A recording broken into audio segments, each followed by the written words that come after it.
Hkrati pa sem lahko tudi izpostavila, kje so pa naše tiste prednosti, ki smo jih pa lahko dosegli od začetka onkologije.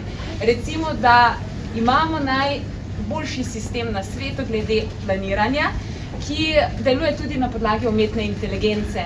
Da na radioterapiji imamo paperless sistem, kar si ga dejansko želijo vse bolnice, imamo ga pa mi.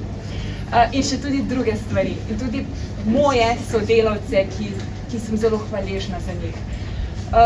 Zdaj mora biti, boste videli. To, kar lahko človek vidi, ko pride na onkologijo, je res popolna predanost in požrtvovalnost in poslanstvo vseh zaposlenih, da dejansko pomagajo sočloveku.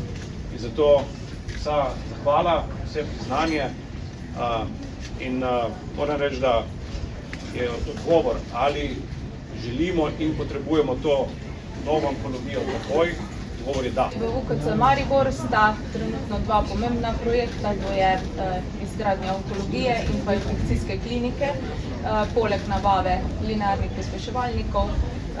Veseli me, da smo se danes srečali na tem mestu, imamo številne sestanke seveda v Ljubljani, na ministrstvu, se z vodstvom aktivno sodelujemo. Jaz se zahvaljujem vsem zaposlenim za njihovo požrtvovalnost, za dobro delo, za potrpežljivost in seveda tudi vsem pacientom za potrpežljivost, ko čakajo, da bo gradnja končana.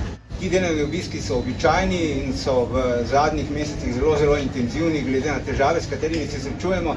Se trudimo te izzive namesto težav reševati in mislim, da bomo lahko v razumnem roku omogočili bolnikom v tej regiji takšno zdravljenje, kot si ga v takšni ustanovi zaslužijo.